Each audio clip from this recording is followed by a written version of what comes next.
ओम शांति। 5 अगस्त 2021। बाबा के महावाक्य।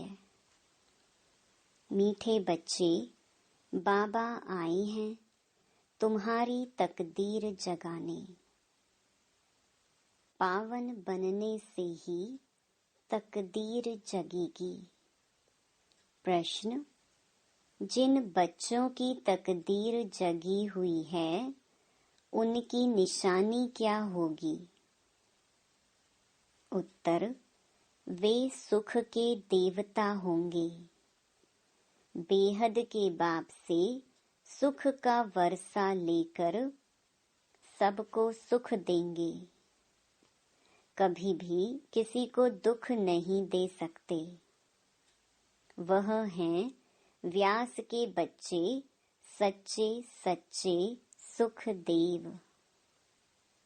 दूसरा, वह 5 विकारों का संन्यास कर सच्चे सच्चे राजयोगी राज ऋषि कहलाते हैं। तीसरा, उनकी अवस्था एकरस रहती है। उन्हें किसी भी बात में रोना नहीं आ सकता। उनके लिए ही कहते हैं मोह जीत। गीत: तकदीर जगाकर आई हूँ। ओम शांति। गीत की एक लाइन सुन करके भी मीठे मीठे बच्चों के रोमांच खड़े हो जाने चाहिए। है तो कॉमन गीत, परंतु इनका सार और कोई नहीं जानते। बाप ही आकर हर गीत शास्त्र का अर्थ समझाते हैं। मीठे मीठे बच्चे यह भी जानते हैं कि कलयुग में सबकी तकदीर सोई हुई है। सतयुग में तकदीर जगी हुई रहती है। सोई हुई तकदीर को जगाने वाला और मत देने वाला अथवा तकदीर बनाने वाला एक ही बाप है। वही बैठ बच्चों की तकदीर जगाते हैं। जैसे बच्चे पैदा होते हैं और तकदीर जग जाती है। बच्चा जन्मा और उनको यह पता चल जाता कि हम वारिस हैं। हूबहू यह बेहद की बात है। बच्चे जानते हैं कल्प कल्प हमारी तकदीर जगती है और सो जाती है। पावन बनते हैं तो तकदीर जगती है। पावन गृहस्थ आश्रम कहा जाता है। आश्रम अक्षर पवित्र होता है।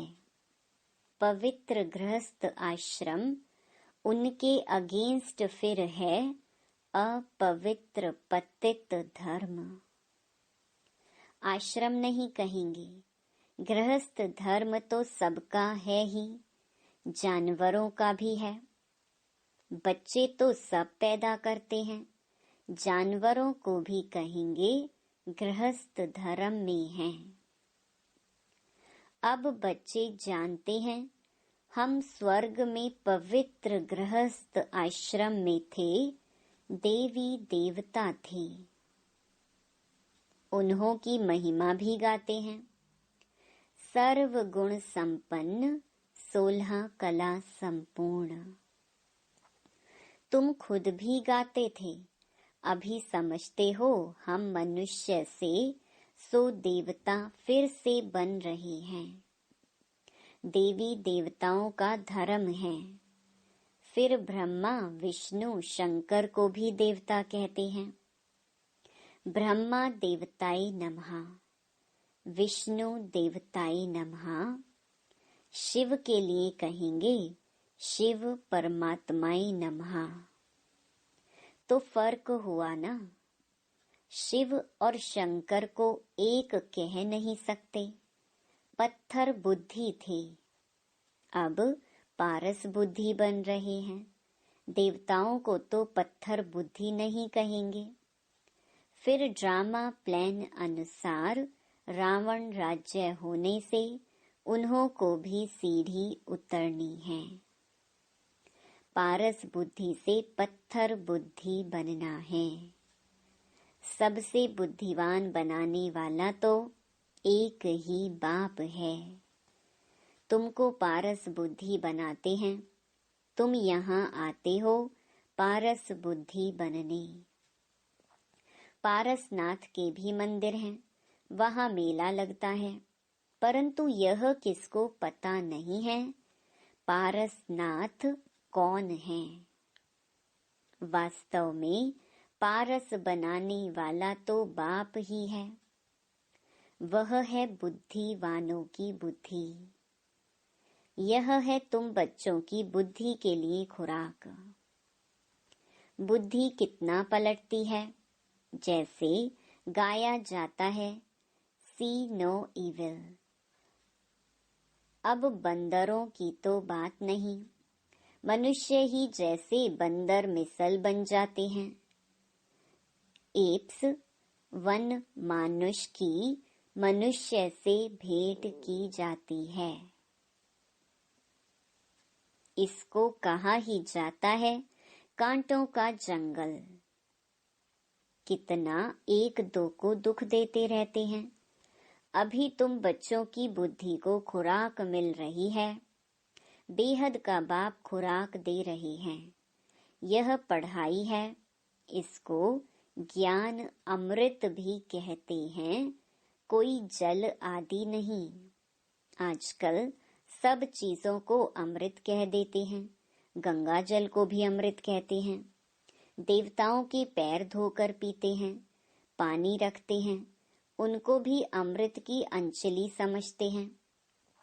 अंजलि जो लेते हैं उसको ऐसे नहीं कहेंगे कि यह पतितों को पावन बनाने वाला है। गंगा जल के लिए कहते हैं पतित पावनी है।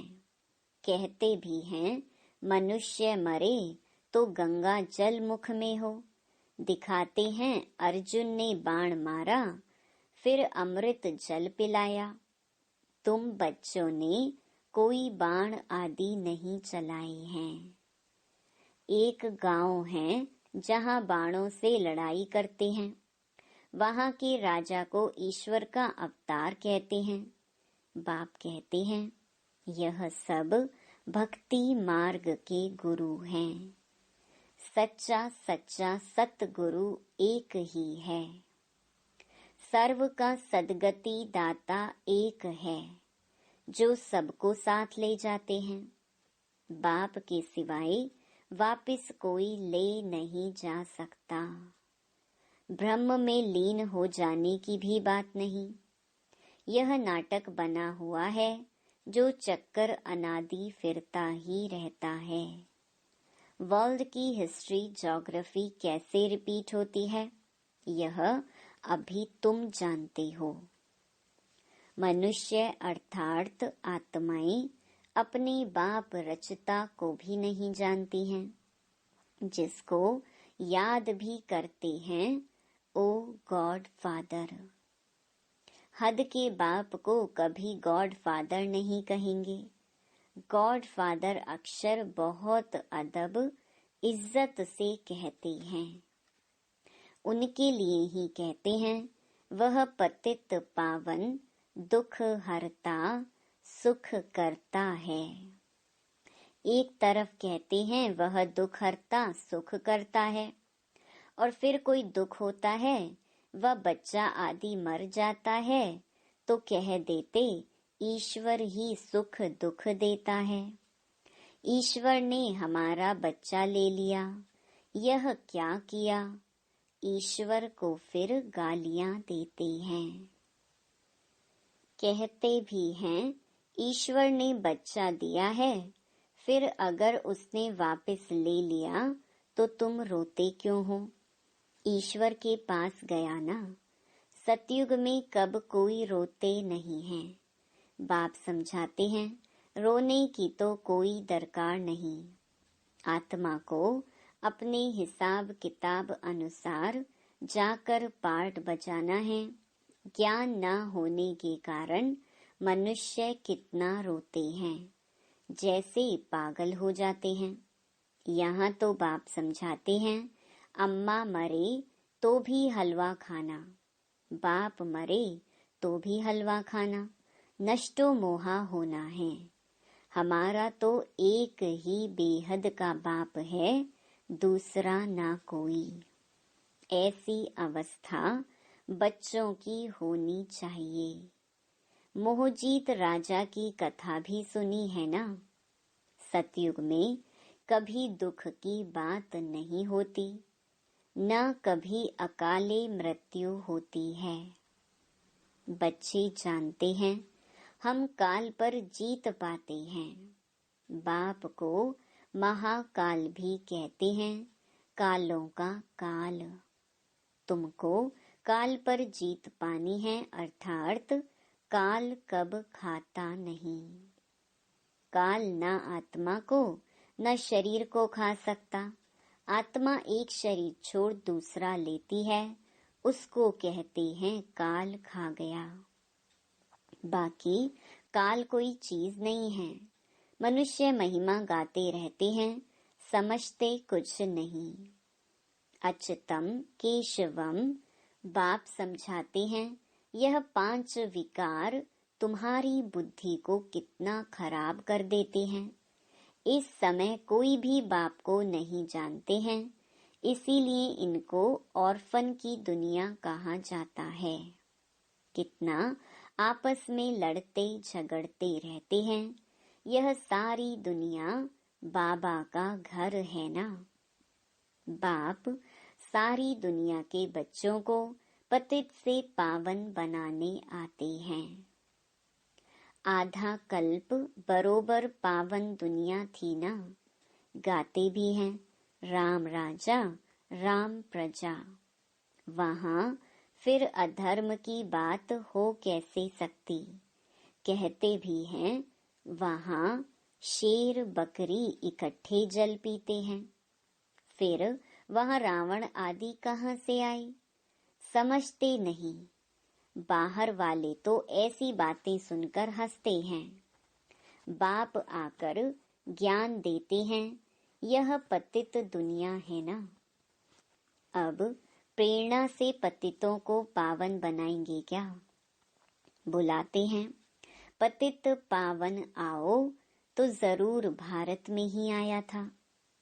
अब भी कहते हैं, मैं ज्ञान का सागर आया हूँ। तुम्हें आप समान मास्टर ज्ञान सागर बनाने।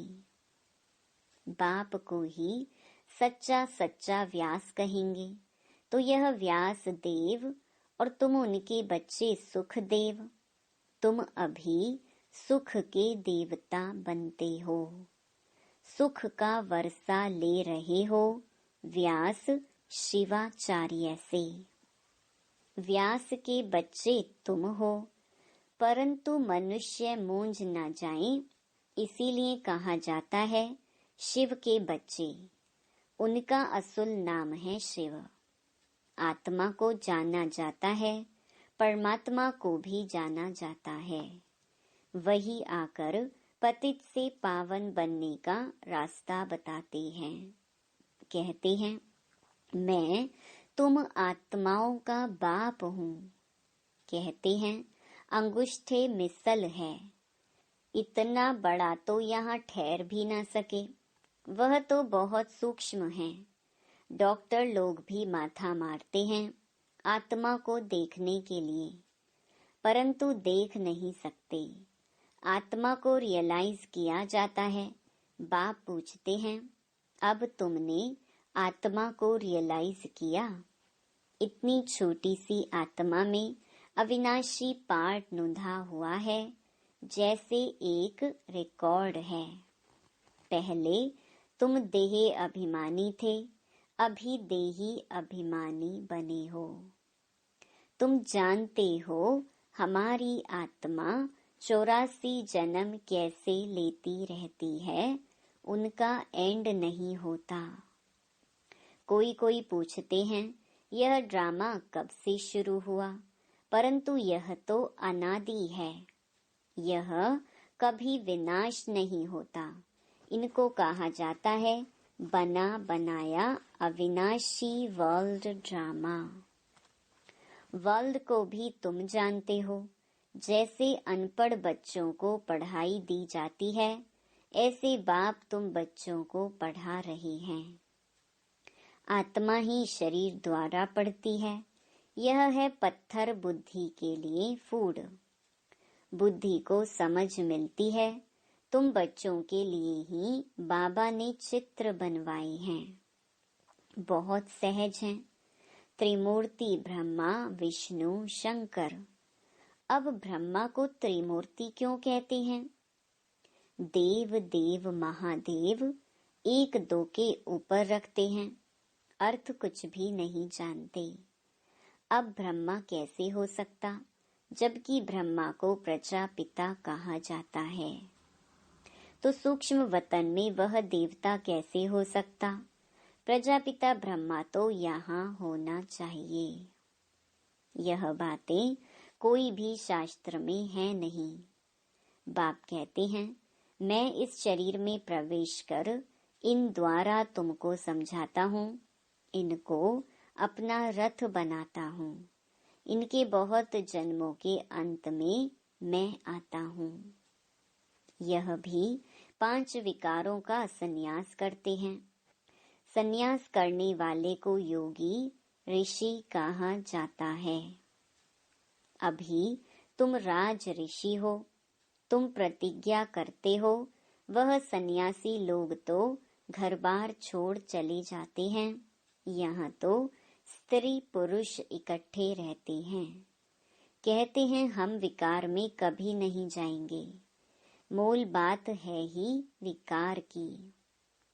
तुम जानते हो शिव बाबा रचयिता है। वह नई रचना रचते हैं। वह बीज रूप सत्य चित्त आनंद का सागर, ज्ञान का सागर है। स्थापना पालना विनाश कैसे करते हैं, यह बाप ही जानते हैं। इन बातों को मनुष्य तो जानते नहीं। तुम बच्चे अभी इन सब बातों को जानते हो, इसीलिए सबको समझा सकते हो।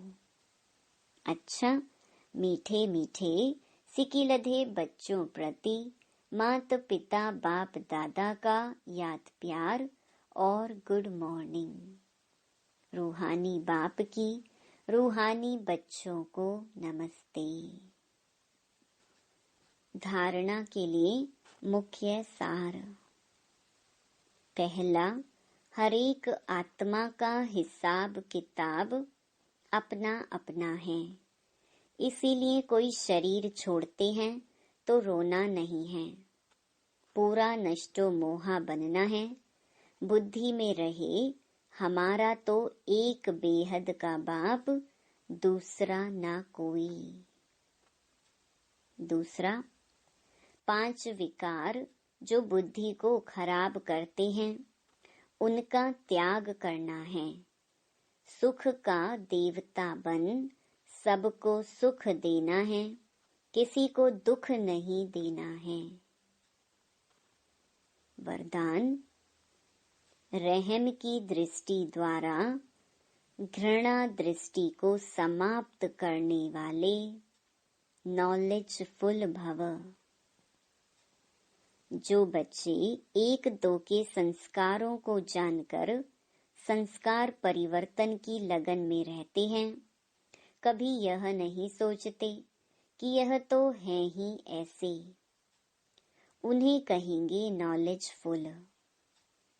वे स्वयं को देखते और निर्विघ्न रहते हैं। उनके संस्कार बाप के समान रहम दिल के होते हैं। रहम की दृष्टि घृणा दृष्टि को समाप्त कर देती है। ऐसे रहम दिल बच्चे कभी आपस में खिट खिट नहीं करते। वे सपूत बनकर सबूत देते हैं। स्लोगन, सदा परमात्म चिंतन करने वाले ही बेफिक्र बादशाह हैं। उन्हें किसी भी प्रकार की चिंता नहीं हो सकती। मातेश्वरी जी के अनमोल महावाक्य। अखंड ज्योति तत्व, साइलेंस लॉज और साकारी दुनिया प्लेग्राउंड आत्माओं का निवास स्थान है। अखंड ज्योति महतत्व, जहाँ इस शरीर के पार्ट से मुक्त हैं, अर्थात दुख सुख से न्यारी अवस्था में हैं, जिसको साइलेंस लॉज भी कहते हैं। और आत्माओं का शरीर सहित पार्ट बजाने का स्थान प्लेग्राउंड, यह साकारी दुनिया है। तो मुख्य दो दुनिया हैं, एक है निराकारी दुनिया, दूसरी है साकारी दुनिया। दुनिया वाले तो सिर्फ कहने मात्र कहते हैं कि परमात्मा रचता, पालन करता है, संहार करता है, खिलाता है, मारता, जलवाता भी वही है, तो दुख सुख देने वाला भी वही है। जब कोई को दुख आता है तो कहते हैं प्रभु तेरा भाना मीठा लगे। अब यह है अयथार्थ ज्ञान, क्योंकि यह कोई परमात्मा का काम नहीं है। परमात्मा दुख हरता है, दुख करता नहीं है। जन्म लेना, जन्म छोड़ना, दुख सुख भोगना हर एक मनुष्य आत्मा के संस्कार हैं। शारीरिक जन्म देने वाला माता पिता है, जो भी कर्म बंधन अनुसार बाप बेटे के संबंध में आता है। इसी रीति आत्माओं का पिता फिर परमात्मा बाप है। वो कैसे बेहद रचना की स्थापना पालना करता है, कैसे वो अपने तीन रूप ब्रह्मा विष्णु शंकर का रचयिता है, फिर इन आकारी रूपों द्वारा दैवी सृष्टि की स्थापना, आसुरी दुनिया का विनाश और फिर दैवी दुनिया की पालना करवाता है। परमात्मा के यह तीन काम बेहद के हैं। बाकी यह दुख सुख जन्म मरण कर्मों अनुसार होता है। परमात्मा तो है ही सुखदाता, वो कोई अपने बच्चों को दुख नहीं देता। अच्छा, ओम शांति।